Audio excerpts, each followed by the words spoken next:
একদিন আব্দুল্লাহ ইবনে মাসউদ রাদিয়াল্লাহু তাআলা আনহুকে ডেকে বললেন, তোমাদের মাঝে কে কেউ আছো নাকি যে কোরআন তেলাওয়াতটা কাবা শরীফের কাছে গিয়ে করতে পারবে, এমন কি কেউ আছে নাকি?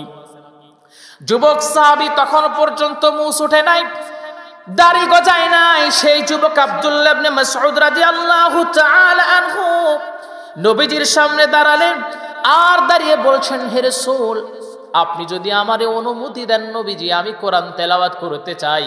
আল্লাহর ঘরের কাছে কোরআন তেলাওয়াত করব, আল্লাহর কিতাব থেকে আল্লাহর ঘরের কাছে তেলাওয়াত করব, এর চেয়ে সুন্দর বিষয় আর হতে পারে না।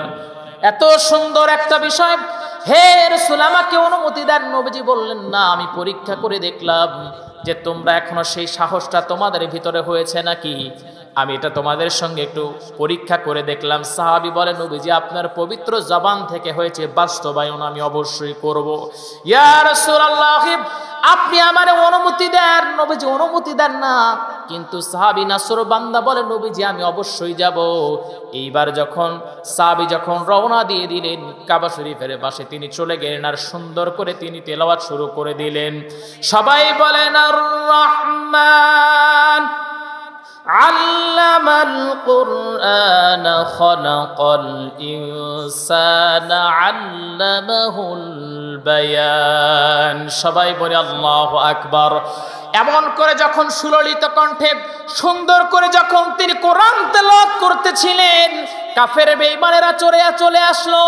তারা কোরআন তেলাওয়াত শুনে মুগ্ধ হয়ে গেল।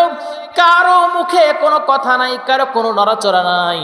ঠিক এমন সময় আবু জেহেল সেই জায়গায় আগমন করলো।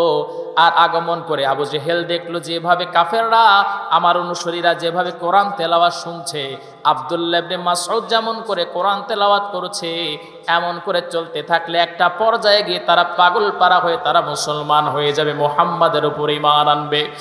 এইবার আবু জেহেল পিছন দিক থেকে গিয়ে আব্দুল্লাহ ইবনে মাসউদ রাদিয়াল্লাহু তাআলা আনহুর কানের উপরে যখন আঘাত করলেন, কানের তালা ফেটে গেল, কান দিয়ে রক্ত বের হতে লাগলো।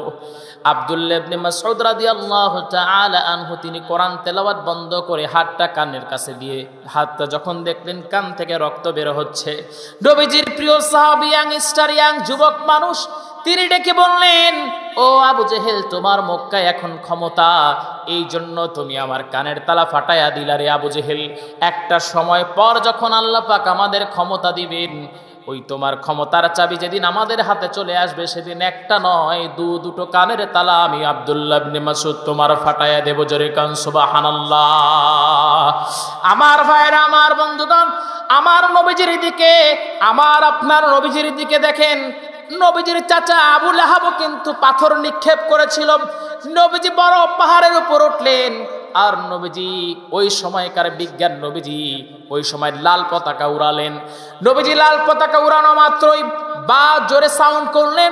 যখন সবাই চলে আসলো, নবীজি বললেন, আমি যদি বলি তোমাদের পিছন দিক থেকে একটা শত্রু দল তোমাদেরকে আক্রমণ করতেছে, তোমরা কি মানবা নাকি?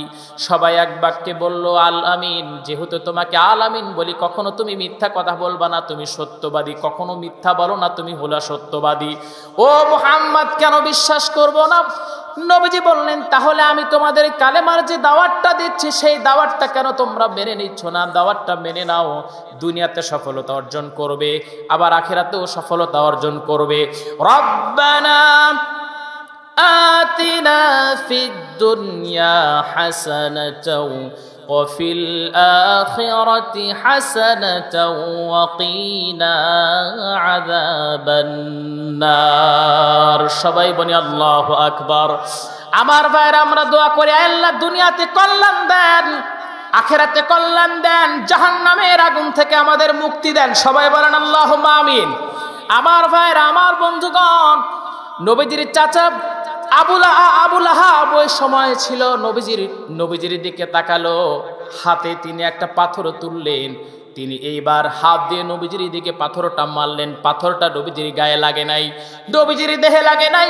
আমার আপনার নবীজির সঙ্গে বেয়াদবি করার কারণে, নবীজির দিকে পাথর নিক্ষেপ করার কারণে আল্লাহ পাক সূরা লাহাব নাযিল করলেন।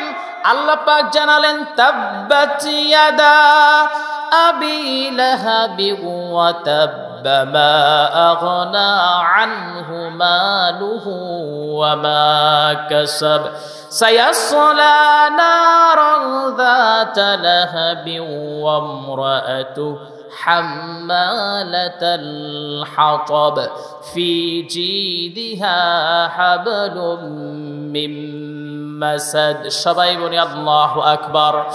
আমার ভাইরা, আমার বন্ধুগণ, একটা হাত দিয়ে নবীজির দিকে পাথর নিক্ষেপ করেছিল, কিন্তু আল্লাহ রাব্বুল আলামিন কোরআন আল কারীমের ভিতরে এই সূরাটা নাজিল করে জানিয়ে দিলেন আবু লাহাবের দুটি হস্তদ্বয় ধ্বংস হয়ে যাক।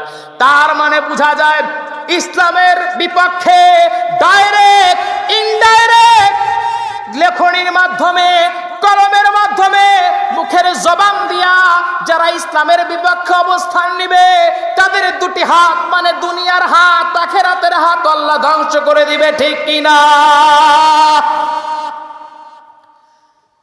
এই জন্য যেটাই করবেন বুঝে শুনে করবেন, আপনার জানা বা অজানায় যেন ইসলামের বিপক্ষে কোনো কাজ না হয়। বুঝেন নাই কথা? আমার ভাইরা, আমার বন্ধুগণ, আব্দুল্লাহ ইবনে মাসউদ যুবক মানুষ, চোখের পানি ফেলতে ফেলতে নবীজির সামনে গিয়ে যখনই তিনি দাঁড়ালেন, আমার ভাইরা, আমার বন্ধুগণ, নবীজি এইবার ডেকে বলে আব্দুল্লাহ ইবনে মাসউদ, কেন তুমি কান্না করো? নবীজির প্রিয় সাহাবী ডেকে বলে, হে রাসূল, কেন কান্না করব না? ও নবীজি, আবু জেহেল আমার কানে আঘাত করে আমার কানের তালা ফাটিয়ে দিয়েছে, দেখেন ননরগল রক্ত আসতেছে। আল্লাহর নবী চোখের পানি ফেলে দিলেন। নবীজি চোখের পানি ফেলে ফেলে কান্না শুরু করে দিলেন, কারণ সাহাবীদের কষ্ট মানে নবীজির কষ্ট আছে না নাই? উম্মতের কষ্ট মানে নবীজির কষ্ট। আমার ভাইয়েরা, আমার বন্ধুগণ, আমাদের কষ্টে যেমন নবীজি ব্যথিত হতেন, মৃত্যুর সময় নবীজি আমাদের কথা ভুলে যায় নাই। মৃত্যুর সময় নবীজি আমাদের কথা বলে গেছেন। আমার ভাইয়েরা, আমার বন্ধুগণ, সেই নবীজিকে যদি অপমান করে কেউ কথা বলে, নবীজির যদি ব্যঙ্গচিত্র তৈরি করে, নবীজির বাবারে গালি দেয়, নবীজির বংশরে গালি দেয়, আল্লাহর কসম মেনে নেব না, ঠিক কিনা? আজকে বাংলাদেশে নাস্তিকের অভাব নাই, বিশেষ করে মুফাসসিল, এরপরে নাস্তিক লোপা রহমান, এরা নবীজিকে নিয়ে কটূক্তি করে অপমানজনক কথা বলে। বিশেষ করে নাস্তিক লোপা রহমান, সে মাঝে মাঝে বলে ওর রহমান নামের শেষে রহমান এটা এখনো আছে, বদমাইশ। ও বলে মুহাম্মাদের এত পাওয়ার, মানে নবীজি যে বেশি বিয়ে করছে, মানে 11টা বা 13টা, এই জন্য তার ভিতরে কিউরিসিটি। সে বলে যে আমি ওই সময় এখন যদি মুহাম্মদ থাকতো তার সাথে আমি বিয়ে বসতাম, জোরে কোন নাউজুবিল্লাহ। আমার ভাইরা, আমার বন্ধুগণ, আমি তো কি বলবো বুঝে পাই না। ওর যেরকম চেহারা, যেরকম দেখা যায়, কুত্তাও নিবে না, ঠিক কিনা? আমার ভাইরা, আমার বন্ধুগণ, বাংলাদেশে পলায়া পলায়া আসে। ও জানে যে বাংলাদেশে যদি প্রকাশ্যে যাই তাহলে একদম আমার জিহ্বা টেনে ছিঁড়ে ফেলবে। সবচেয়ে কষ্ট লেগেছিল যখন ম্যাক্রনের দেশে ফ্রান্সে নবীজির ব্যঙ্গচিত্র তৈরি করা হলো। তারপরেও ম্যাক্রন এই 95% মুসলমানের দেশে আসলো, রাষ্ট্রীয় সংবর্ধনা দেওয়া হলো।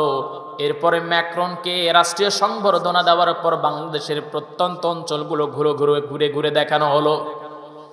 আমার ভাইরা, আমার বন্ধুগণ, মনের ভিতরে তখন কষ্ট লাগলো যে ফ্রান্সে সে নিজে নবীজির ছবি প্রদর্শনের অনুমতি দিয়েছিল, আর সেই মানুষটা আমাদের দেশে আসছে, সেই হারামিটা আমাদের দেশে আসছে, অথচ আমরা সবাই প্রতিবাদ করতে পারলাম না।